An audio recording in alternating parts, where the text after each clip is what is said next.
आज मैं आपको फाइनेंशियल अकाउंटिंग में वित्तीय लेखांकन प्रयोगशाला की व्यवस्था, पाठ्यक्रम सहगामी क्रियाएं और शैक्षिक भ्रमण को प्रभावी बनाने के उपाय के बारे में आज पढ़ाऊंगी। वित्तीय लेखांकन प्रयोगशाला की व्यवस्था कैसी होनी चाहिए? वित्तीय लेखांकन विषय की प्रयोगशाला सुव्यवस्थित होनी चाहिए और उसमें विषय से संबंधित उपकरण, दस्तावेज और अन्य सामग्री का होना आवश्यक है। अतः वित्तीय लेखांकन प्रयोगशाला की व्यवस्था हमें फर्नीचर होना चाहिए, बुलेटिन बोर्ड होना चाहिए, अलमारियाँ होनी चाहिए, उपकरण कक्ष होने चाहिए, शामपट होना चाहिए, ये सभी चीज़ें होनी चाहिए। फर्नीचर, वित्तीय लेखांकन प्रयोगशाला का फर्नीचर हल्का, टिकाऊ और आरामदायक होना चाहिए, जिससे आवश्यकता अनुसार इसे एक स्थान से दूसरे स्थान पर ले जाया जाए। बुलेटिन बोर्ड, प्रयोगशाला कक्ष में बुलेटिन बोर्ड का होना आवश्यक है, जिससे नवीन सामग्री को आसानी से प्रदर्शित किया जा सके। अलमारियाँ, प्रयोगशाला में अलमारियाँ होनी चाहिए। उपकरण कक्ष, एक कमरा व्यवसाय अध्ययन की शिक्षण सामग्री के लिए होना चाहिए, इसमें आवश्यक उपकरणों को रखा जाए। यह कमरा 9x6 मीटर का आकार का होना चाहिए। इसके दरवाजे, टंकण एवं बही खाता कक्ष में खुलने चाहिए। इसके साथ ही छिद्र करने वाली मशीन, रेजगारी गिनने का यंत्र, overhead projector, tape recorder, folding कुर्सियाँ, कागज कटाने एवं बांधने की मशीन आदि होनी चाहिए। कक्ष में मानचित्र स्टैंड, एडिंग एवं लिस्टिंग मशीन, कैलकुलेटर, कंप्यूटर आदि की भी व्यवस्था होनी चाहिए। शामपट, व्यापार अध्ययन विषय के प्रयोगात्मक शिक्षण में अधिक लिखना पड़ता है, इसलिए प्रयोगशाला में शामपट का होना भी अनिवार्य है। टंकण एवं आशुलिपि कक्ष, typing and shorthand room, आशुलिपि एवं टंकण व्यवसायिक विभाग के प्रमुख अंगों में से एक है। इस कक्ष की व्यवस्था निम्नलिखित प्रकार से की जानी चाहिए। कक्ष में 2 शामपट होने चाहिए, एक टंकण के लिए, एक दूसरा आशुलिपि के लिए। कक्ष में वॉश बेसिन होना चाहिए, जिसमें टंकण कार्य के पश्चात हाथ धोए जा सके। छात्रों की संख्या के अनुसार टंकण यंत्र होने चाहिए। कक्ष का आकार 9x11 मीटर का होना चाहिए और उसमें दरवाजे एवं खिड़कियां होनी चाहिए। प्रत्येक टंकण यंत्र के साथ कॉपी होल्डर और रद्दी कागज डालने के लिए टोकरी होनी चाहिए। फिर है व्यापार पद्धति एवं बही खाता कक्ष। इस कमरे की व्यवस्था कुछ इस प्रकार होनी चाहिए। कमरे का आकार 9x11 मीटर का होना चाहिए। एक भाग कक्षा कार्य के लिए खाली रखा जाए, दूसरे भाग में रोजना मंचे का रेखांकन होना चाहिए, तीसरे भाग में बही खाता का रेखांकन होना चाहिए। कक्ष में अध्यापक के लिए मेज, कुर्सी एवं छात्रों के लिए फर्नीचर होना चाहिए और कमरे में शामपट की व्यवस्था होनी चाहिए। शामपट का आकार 6x15 मीटर का होना चाहिए। बही खाता एवं अन्य आवश्यक सामग्री रखने के लिए अलमारियाँ होनी चाहिए और चार्ट, डायग्राम, रेखांकित आदि को प्रदर्शित करने के लिए बुलेटिन बोर्ड की भी व्यवस्था करनी चाहिए। फिर है वाणिज्य क्लब के माध्यम से वित्तीय लेखांकन शिक्षण से संबंधित मनोरंजनात्मक गतिविधियाँ। वित्तीय लेखांकन के अंतर्गत मनोरंजनात्मक गतिविधियाँ पाठ्य सहगामी क्रियाओं के रूप में जानी जाती है। पाठ्य सहगामी क्रियाएं विद्यालय में संचालित ये सभी क्रियाएं हैं जो कक्षा के बाहर आयोजित होती है, किंतु किसी न किसी रूप में उनसे छात्रों के शैक्षिक अनुभवों में वृद्धि होती है। दूसरे शब्दों में पाठ्य सहगामी क्रियाओं से आशय उन क्रियाकलापों से है जो छात्र का सर्वांगीण व्यक्तित्व विकास करने तथा शिक्षा के पूर्व निर्धारित लक्ष्य को प्राप्त करने में सहायता देती है। इस संबंध में प्रोफेसर पठान ने इन क्रियाओं के बारे में कहा है कि पाठ्य सहगामी क्रियाओं से तात्पर्य छात्र क्रियाओं से है, जिनमें छात्र अध्यापक के मार्गदर्शन के कुछ उत्तरदायित्वों की सुनियोजित विधि से संपन्न करने के लिए भाग लेते हैं। इन सभी की क्रियाओं को शारीरिक गतिविधियाँ विभिन्न प्रकार की हो सकती है, योगा, खेलकूद, पीटी, एनसीसी, स्काउट आदि। आर्थिक प्रशिक्षण में जैसे विभिन्न कारखानों, फैक्ट्रियों, कंपनियों, सहकारी समितियों आदि का भ्रमण। साहित्यिक भाषण एवं वाद विवाद प्रतियोगिता, निबंध लेखन, कविता वाचन, कहानी लेखन, गीत रचना, अंताक्षरी, विद्यालय पत्रिका के लिए संपादकीय लिखना आदि साहित्यिक क्रिया है। नागरिक प्रशिक्षण, बैग, शिक्षण संस्थाओं, राज्य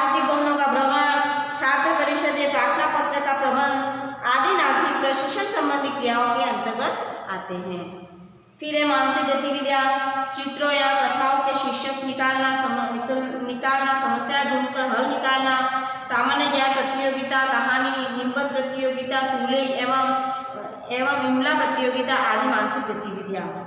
सांस्कृतिक गतिविधियों में इन गतिविधियों के अंतर्गत कविता, पाठ, नृत्य, संगीत, गीत गायन, चित्रकला, रंगोली, लोकगीत, मेले, प्रदर्शनी का आयोजन आदि का प्रबंध विद्यालय प्रांगण में किया जाता है। सामाजिक प्रशिक्षण में स्टॉल लगाना, छात्र परिषदों का गठन, श्रमदान, महामारियों के समय स्वास्थ्य कर्मियों का हाथ बटाना आदि सामाजिक प्रशिक्षण की क्रियाएं हैं। फिर है अन्य क्रियाओं में टिकट या सिक्के संग्रह, फोटोग्राफी, एल्बम बनाना, संग्रहालय बनाना, सफाई एवं स्वच्छता अभियान आदि गतिविधियों को भी व्यापार अध्ययन शिक्षण की पाठ्य सहगामी क्रियाओं के रूप में देखा जा सकता है। पाठ्य सहगामी क्रियाओं का महत्व, छात्र की दृष्टि से महत्व, छात्रों की दृष्टि से सहगामी क्रियाओं का महत्व। पाठ्य सहगामी क्रियाओं से छात्र में उत्तरदायित्व की भावना का विकास होना। पाठ्य सहगामी क्रिया सामाजिक भावना का विकास करती है। ये छात्रों में अनुशासन स्थापना में सहायक होती है और ये छात्र के मनोरंजन के स्व साधन जुटाती है। ये क्रियाएं छात्रों को व्यवहारिक ज्ञान प्रदान करती है। इनसे छात्रों में नेतृत्व संबंधी गुणों का विकास होता है, जिससे छात्र के व्यक्तित्व का विकास होता है और ये क्रियाएं छात्रों में नैतिकता का विकास करती है।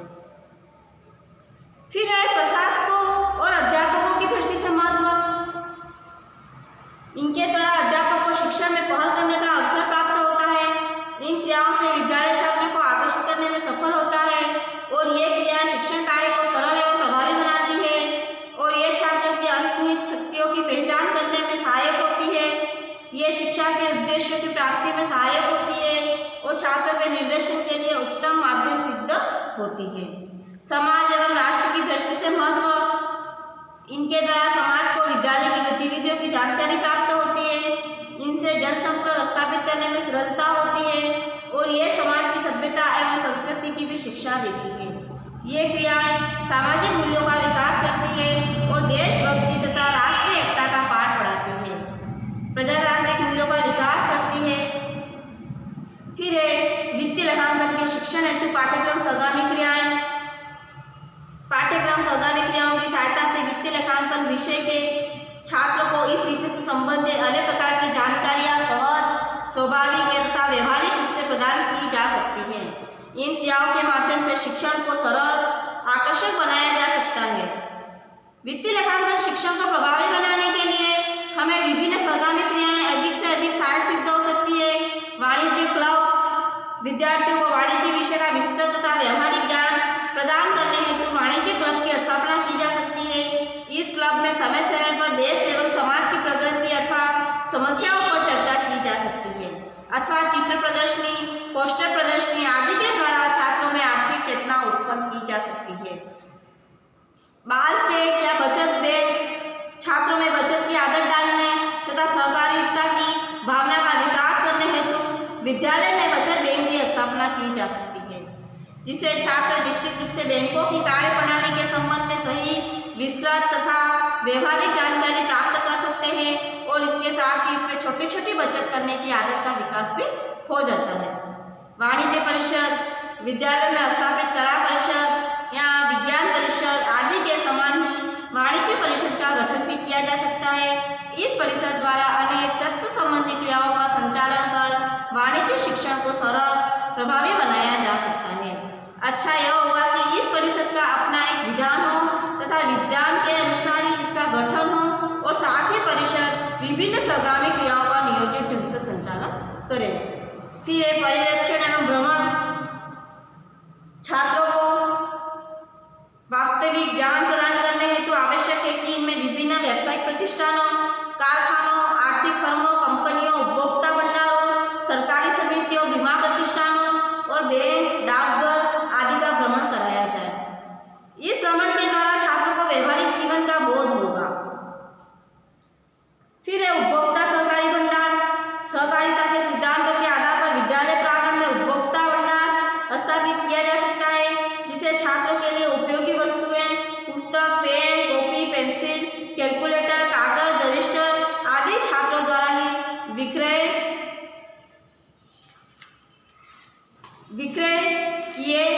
जाते हैं।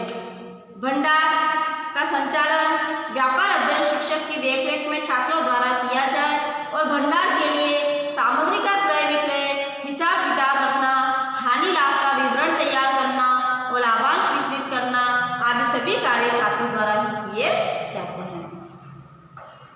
फिर नेक्स्ट है विद्यालयों के भाषण। समय समय पर या किसी निश्चित कार्यक्रम के अनुसार विद्यालय में व्यापार अध्ययन विषय के विद्यालयों के भाषण आयोजित किए जा सकते हैं। ये विद्यालय किसी बैंक, बीमा कंपनी, औद्योगिक प्रतिष्ठान, वाणिज्य विषय के ज्ञाता हो सकते हैं। देश में आए दिन अखबारों में आर्थिक समस्याओं पर चर्चा होती रहती है। विद्यालयों द्वारा इन समस्याओं पर प्रकाश डालने से छात्रों में व्यापार अध्ययन के प्रति रुचि जागृत होगी तथा इससे वे अपनी भावी जीवन में अपनी आर्थिक समस्याओं को अच्छी तरह से सुलझा सकते हैं। डाकघर संचालन। विद्यालय प्रांगण में डाकघर के संचालन द्वारा छात्रों को डाकघर के संगठन, कार्यप्रणाली, कार्यों तथा उसकी विभिन्न सेवाओं की विस्तृत एवं व्यवहारिक जानकारी प्रदान की जा सकती है। यहाँ छात्र पत्र डालने, रजिस्ट्री भेजने, पार्सल भेजने, विभिन्न खातों को रखने एवं ब्याज आदि के बारे में विस्तृत जानकारी प्राप्त कर सकते हैं। फिर है विद्यालय पत्रिका का प्रकाशन। विद्यालय में वाणिज्य परिषद के तत्वावधान में व्यापार अध्ययन विषय की वार्षिक पत्रिका या मासिक पत्रिका के प्रकाशन का आयोजन भी किया जा सकता है, जिससे छात्रों को देश की आर्थिक समस्याओं एवं आर्थिक प्रगति के संबंध अध्ययन करने का अवसर प्राप्त होगा। इससे उनमें लेखक की आदत का विकास होगा तथा वे संपादन कार्य एवं प्रूफ रीडिंग का कार्य भी सीख सकेंगे।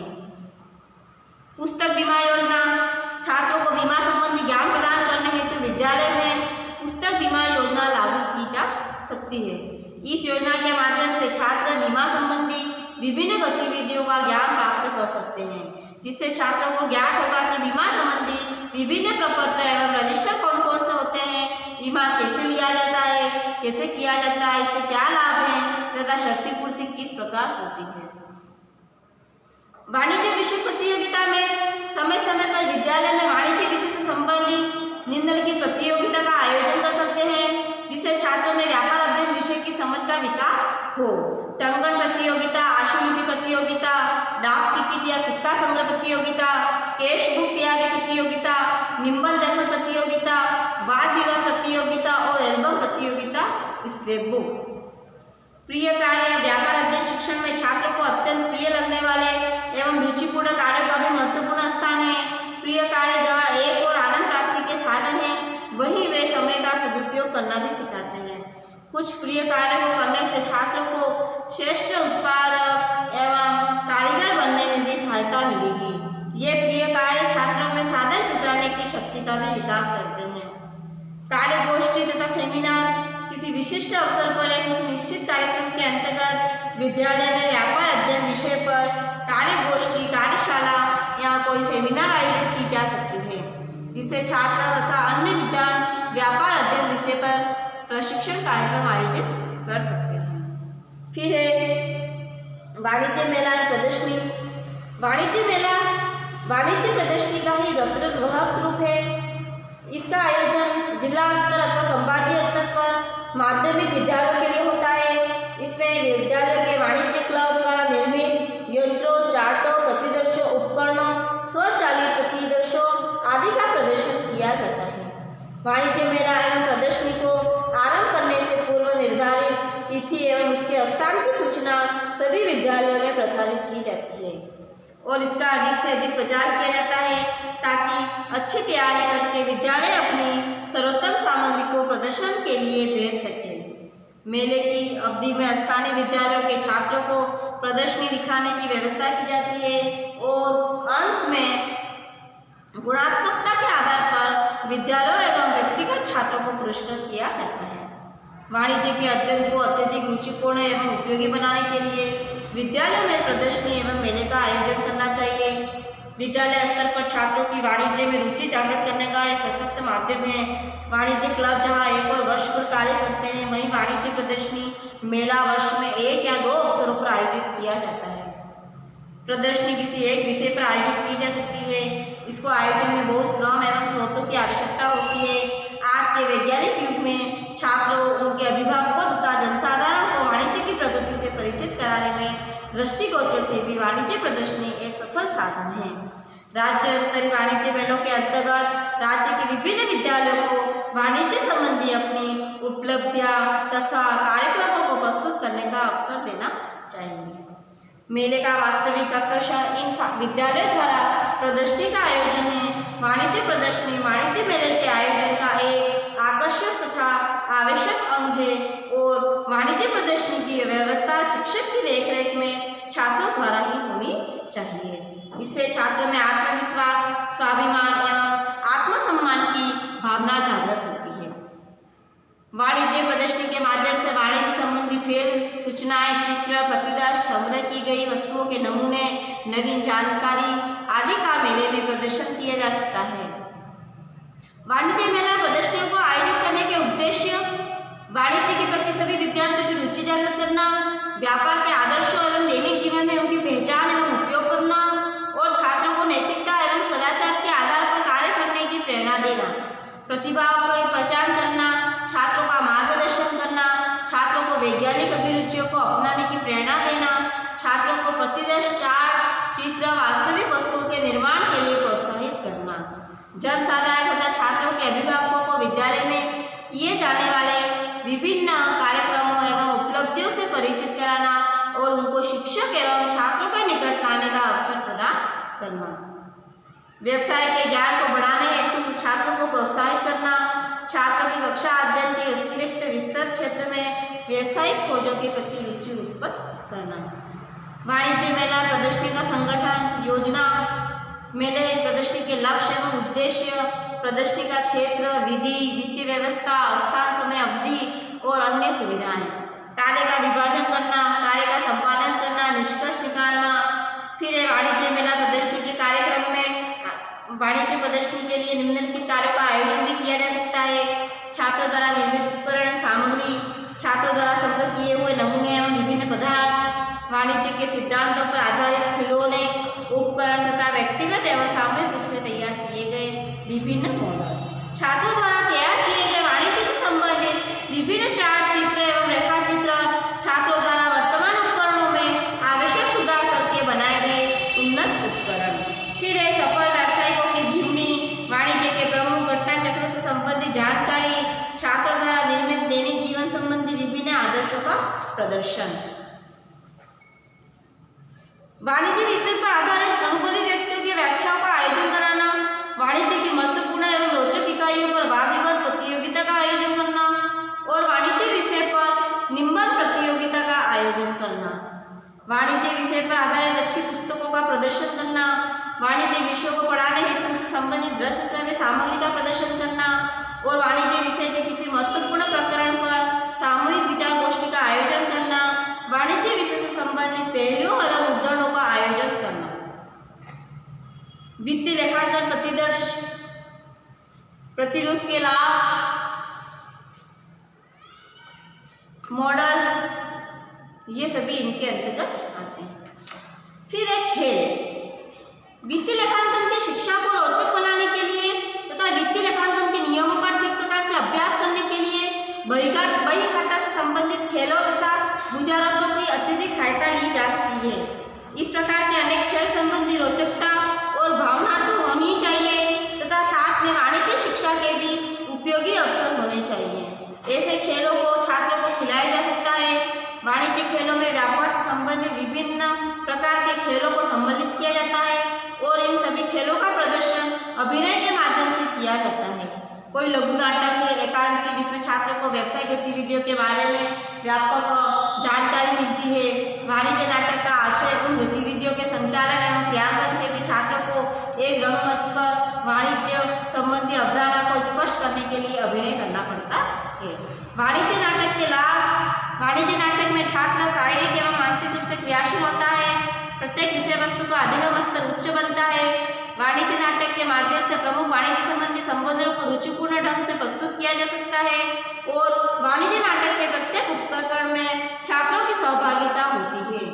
नाटक छात्रों की सबसे रुचिपूर्ण गतिविधियों एवं उनके वाणिज्य शिक्षण में प्रयोग से छात्रों को कठिन माने जाने वाले संबोध में सरल प्रतीत होते हैं। फिर क्षेत्रीय भाषाएं, क्षेत्रीय यात्राएं में वित्तीय लेखांकन एक व्यवहारिक विषय है। इसमें व्यवहारिक पहलुओं का ज्ञान प्राप्त करने के लिए क्षेत्रीय भ्रमण का महत्वपूर्ण स्थान है। क्षेत्रीय भ्रमण से छात्रों को अवलोकन द्वारा नवीन ज्ञान वास्तविक रूप से प्रदान किया गया है। भ्रमण के उपयोग के लिए वित्तीय लेखांकन में पर्याप्त अवसर होने चाहिए। किसी औद्योगिक नगर का निरीक्षण करना, बैंक, कंपनी आदि के विषय में वास्तविक जानकारी प्राप्त करने के लिए भ्रमण का आयोजन किया जा सकता है। और क्षेत्रीय भ्रमण एक शिक्षण प्रविधि है जिसे भूगोल शिक्षण से लिया गया है। व्यापार अध्ययन विषय के शिक्षण में इसका प्रयोग छात्रों को अधिक शक्तियों के क्रियात्मक रूप में अवलोकन के लिए किया जाता है। इसके विभिन्न अलग अलग आर्थिक इकाइयों का निरीक्षण निहित है। यह क्षेत्रीय भ्रमण इकाइयों के आपसी संबंधों के मूल्यांकन पर अधिक बल दिया जाता है और यह एकाकी परिदृश्य से अधिक विस्तृत होता है। परिदर्शन का उद्देश्य निर्धारण करना, फर्म से संपर्क स्थापन, फर्म द्वारा निर्धारित नियमों का अध्ययन करना और छात्रों को परिदर्शन के उद्देश्यों, फर्म के नियमों आदि से अवगत कराना। फिर है क्षेत्रीय भ्रमण का क्या महत्व है। क्षेत्रीय भ्रमण द्वारा छात्रों के पाठ्यक्रम के अनुभवों को समृद्ध बनाया जाता है। भ्रमण के माध्यम से छात्रों की मानसिक शक्तियों के विकास में सहायता प्राप्त होती है। भ्रमण द्वारा छात्रों के सामान्य ज्ञान में वृद्धि की जा सकती है और उनके ज्ञान को आधुनिक एवं पूर्ण बनाया जा सकता है। भ्रमण द्वारा मौखिक पाठों की पूर्ति करके उनको रोचक एवं वास्तविक बनाया जाता है। भ्रमण द्वारा छात्रों में आर्थिक समस्याओं के लिए वास्तविकता की भावना विकसित की जा सकती है। इनका लाभ यह होगा कि छात्र आर्थिक समस्याओं को अपनी समस्याएं मानकर उनके समाधान के लिए तत्पर हो जाएंगे। भ्रमण द्वारा आर्थिक संबंधी एवं दैनिक जीवन की ठोस परिस्थितियों के निरीक्षण से छात्रों को वास्तविक ज्ञान प्रदान किया जा सकता है। क्षेत्रीय भ्रमण को प्रभावी बनाने के उपाय, क्षेत्रीय भ्रमण को प्रभावी बनाने के उपाय, इसकी योजना बना लेनी चाहिए। शिक्षण को भ्रमण कार्य प्रारंभ करने से पूर्व उन स्थानों एवं संस्थाओं का स्वयं निरीक्षण कर लेना चाहिए। साथ ही यह भी निश्चित कर लेना चाहिए कि वह भ्रमण द्वारा किन किन संस्थाओं, स्थानों एवं समस्याओं के विषय में पढ़ाना चाहता है। इन उद्देश्यों के निर्धारण में छात्रों का सहयोग प्राप्त किया जाए। छात्रों को अपने माता पिता या अभिभावकों से अनुमति प्राप्त कर लेनी चाहिए। छात्र खर्च का हिसाब लगाकर आवश्यक धनराशि जमा कर लेनी चाहिए।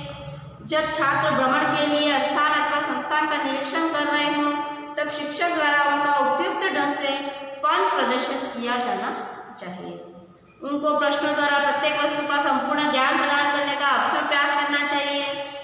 छात्रों को निरीक्षण के समय विशेष बातों को नोट करने के लिए आदेश देना चाहिए जिससे वे बाद में उनका उपयोग कर सके, क्योंकि प्रत्येक तथ्य के विषय में याद रखना संभव नहीं है।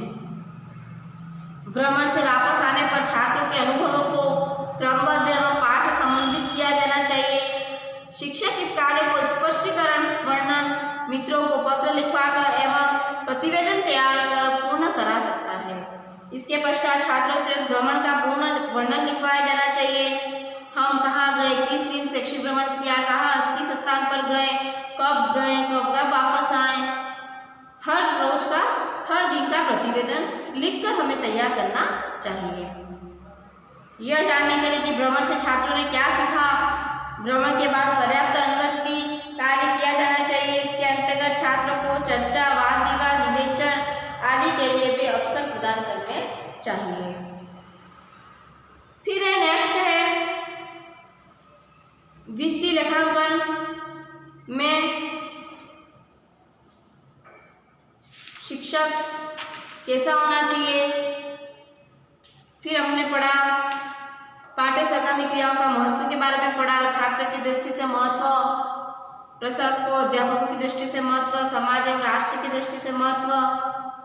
वित्तीय लेखांकन के शिक्षण हेतु पाठ्यक्रम संगामी क्रिया कौन कौन सी है। वाणिज्य क्लब होना चाहिए, बाल बैंक, बचत बैंक होनी चाहिए, वाणिज्य परिषद, पर्यवेक्षण एवं भ्रमण कराना चाहिए, उपयुक्त सहकारी भंडार होने चाहिए। समय समय पर अलग अलग बाहर से हमें विद्वानों के भाषण कराने चाहिए, सेमिनार लगाना चाहिए, डाकघर संचालन करना चाहिए। फिर विद्यालय पत्रिका का प्रकाशन करना चाहिए। पुस्तक बीमा योजना भी के संपर्क के बारे में भी हम छात्रों को शिक्षा दे देनी चाहिए। वाणिज्य विषय प्रतियोगिता करानी चाहिए, टंकण प्रतियोगिता, आशुलिपि प्रतियोगिता, डाक टिकट या सिक्का संग्रह प्रतियोगिता। फिर केश बुक के बारे में हमको समझाना चाहिए, केश बुक की तैयारी प्रतियोगिता, केश बुक हम कैसे लिखें। प्रिय कार्यगोष्ठी सेमिनार लगाना चाहिए। हर साल बच्चों को, कॉमर्स वाले बच्चों को अपने हिसाब से सेमिनार लगाना चाहिए जिसमें बहुत सी ज्ञान प्राप्त करने की चीज़ें हमें मिले। फिर वाणिज्य मेला प्रदर्शनी में क्या क्या होता है, वित्तीय लेखांकन प्रतिदेश में क्या होता है, वित्तीय लेखांकन में खेल होने चाहिए, क्षेत्रीय यात्रा होनी चाहिए। हर साल बच्चों को शैक्षिक भ्रमण के लिए उनको बाहर ले जाया जाना चाहिए, अलग अलग बैंकों द्वारा उनको संपर्क कराया जाना चाहिए, LIC ऑफिस में ले जाना चाहिए। फिर है डाकघर, बचत बैंक, इसके बारे में भी बच्चों को हमें शिक्षा देनी चाहिए। फिर है वित्तीय लेखांकन प्रयोगशाला का महत्व, क्या महत्व है वित्तीय लेखांकन में, प्रयोगशाला का क्या महत्व है, उसकी आवश्यकता क्यों है, प्रयोगशाला में कौन कौन सी चीज़ें होनी चाहिए। वित्तीय लेखांकन प्रयोगशाला की व्यवस्था में बुलेटिन बोर्ड होना चाहिए, फर्नीचर होना चाहिए, अलमारियाँ होनी चाहिए, उपकरण कक्ष होने चाहिए, शामपट होना चाहिए, टंकण एवं आशुलिपि कक्ष होना चाहिए, व्यापार पद्धति बही खाता कक्ष होना चाहिए, ये सभी चीज़ें होनी चाहिए।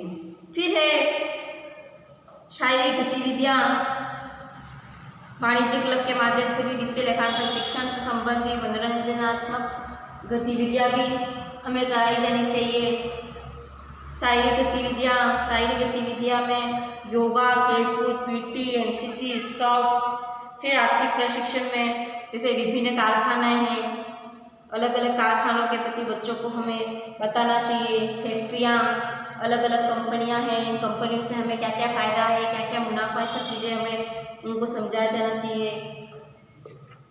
सहकारी समितियों का भ्रमण कराना चाहिए, जैसे साहित्य, भाषण एवं वाद विवाद प्रतियोगिता, निबंध लेखन, कविता वाचन, कहानी लेखन, गीत रचना, अंतराक्षरी, विद्यालय पत्रिका के लिए संपादकीय लिखना आदि हमें हमारे स्कूल में ये सभी गतिविधियाँ करानी चाहिए जिससे बच्चा समझ सके। फिर है नागरिक प्रशिक्षण, मानसिक गतिविधियाँ, सांस्कृतिक गतिविधियाँ। फिर है वित्तीय लेखांकन में क्या क्या चीज़ें, वित्तीय लेखांकन की प्रयोगशाला में क्या क्या चीज़ें होनी चाहिए।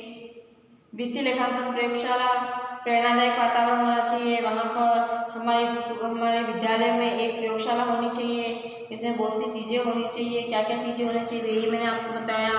फिर है संदर्भ पुस्तकों की जानकारी का भंडार होना चाहिए, अलग अलग प्रकार की बुक्स रखी जानी चाहिए लाइब्रेरी में, और बच्चों के जो भी हो सिलेबस के हिसाब से उनकी बुक्स मिलनी चाहिए। पाठ्य पुस्तक होनी चाहिए, कवि गोष्ठी, निबंध, कहानी लेखन। ये प्रयोगशाला का वातावरण शांत वातावरण होना चाहिए, उनके स्थान पर होना चाहिए जिसमें अनेक विषयों जैसे बही खाता, लेखा जोखा, आशुलिपि, टंकण आदि के लिए भी एकाग्रता और शांति की आवश्यकता होनी चाहिए। विद्यालय स्तर की व्यावसायिक शिक्षा के लिए कम से कम 4 कक्ष होने चाहिए, एक दूसरे के अंदर खुलते हों, जिससे उपकरणों के प्रयोग में सुविधाएं भी रहती है। ऐसी स्थिति में छात्र अध्यापक के निर्देशन और देखरेख में कार्य करेंगे। प्रयोगशाला नीचे वाली मंजिल पर होनी चाहिए क्योंकि व्यवसाय अध्ययन शिक्षण में भारी बड़े आकार वाले और कंपन पैदा करने वाले यंत्र और मशीन का भी प्रयोग किया जा सकता है। फिर है सामाजिक नेटवर्किंग की क्या क्या हानियाँ होती है, सामाजिक नेटवर्किंग के क्या क्या लाभ है। यह ICT का पूरा कोर्स है और फाइनेंशियल अकाउंटिंग में ICT के बारे में मैंने पढ़ाया। फिर है फेसबुक आज सब जानते हैं, आज फेसबुक, व्हाट्सअप, फेसबुक, आज इंटरनेट के माध्यम से हमारे मोबाइल में ये सब चीज़ें हैं जिससे हमें बहुत सी चीज़ों की जानकारी हमें प्राप्त होती है। फेसबुक के महत्वपूर्ण तथ्य, फेसबुक पर अकाउंट खोलने की प्रक्रिया कैसी होनी चाहिए, फेसबुक की क्या क्या सुविधाएं हैं, फेसबुक का प्रारंभ 4 फरवरी 2004 को मार्क जुकरबर्ग ने किया था, इससे हमें क्या क्या फायदे हुए, इन सभी प्रकार की जानकारी जानकारी हमें प्राप्त होनी चाहिए। ये मैंने आपको फाइनेंशियल अकाउंटिंग में ICT के बारे में आज ये चैप्टर पढ़ाया। आज आपका सिलेबस कंप्लीट हुआ। Thank you.